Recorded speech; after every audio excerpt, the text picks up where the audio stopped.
at CPAC 2020 with Joe Thomas in the morning, and of course brought to you this year by Showmasters Gun Shows. And please, to make up for what happened yesterday, go to the Showmasters Gun Show in Lynchburg on Sunday, even if you're coming up here to see the president on Saturday. And by the way, if you're coming up to see the president on Saturday, given the way security was on Thursday morning, you might want to leave now. But joining us here on Radio Row is Dale Wilcox from the Immigration Reform Law Institute. Dale, good to see you. How you doing? Hey, I'm doing well. How are you? All right. So the president got a big victory in court anyway by, upholding his ability to go after states that, at least set themselves up as sanctuaries. And I think fairly easily saying, hey, that's fine. Just go it on your own. Absolutely, yes. There was a big victory. The Second Circuit ruled that the president had the authority to withhold law enforcement grants from those jurisdictions who won't cooperate with federal immigration authorities. There's the inner libertarian in me, which is quite happy about this development, not just because it punishes those places that are doing, unconstitutional things towards immigration and the rule of law. But honestly, I don't like the federal government and paying for so much law enforcement and, quite honestly, buying their way around Patrick Henry's firewalls, keeping them out of local government and local schools. Yeah, it's a waste of resources when these local jurisdictions have these criminals in their jails. ICE can come and just pick them up, but they refuse to cooperate, release them back into the community to commit more crime. And then we have to send agents out there.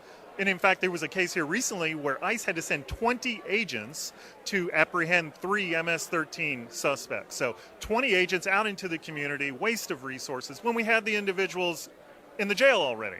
So the president says, I'm just withholding federal funding, and the left goes crazy and says, well, first off, he can't do it. And then when the court says he can, now the argument is, oh, he's trying to make you less safe, trying to not protect your children. Vote for more Democrats because we're for keeping your children safe when they're the ones with the open borders in the first place. You're absolutely right.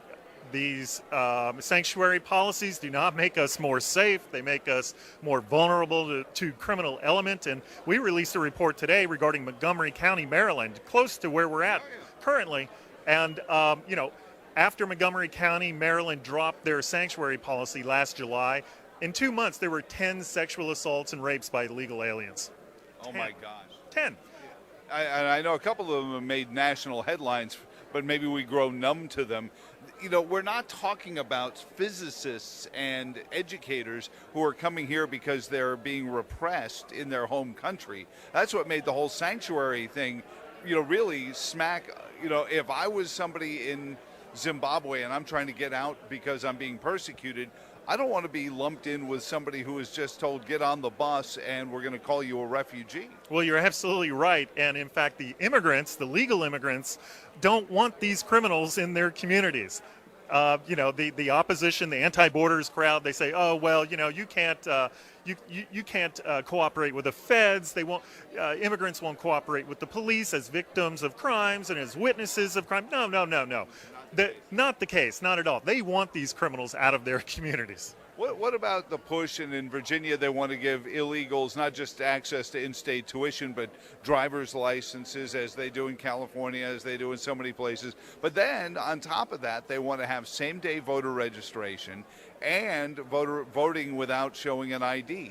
It's an amazing twist, and it seems like they want to create an entire population of voters who aren't necessarily citizens or even aware of what being a citizen of this country means. Well, you've hit the key here. That's what these anti-borders crowd is after, potential future voters. That's what it's all about. They don't care about our safety in our communities. They care about power. So they're looking for potential future voters.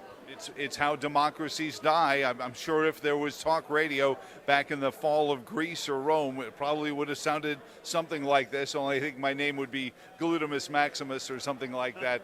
But anyway, you keep going on. What's coming up, Dale? You were talking about a paper just came out. Where can people read it and support what you guys are doing at the Immigration Reform Legal Institute?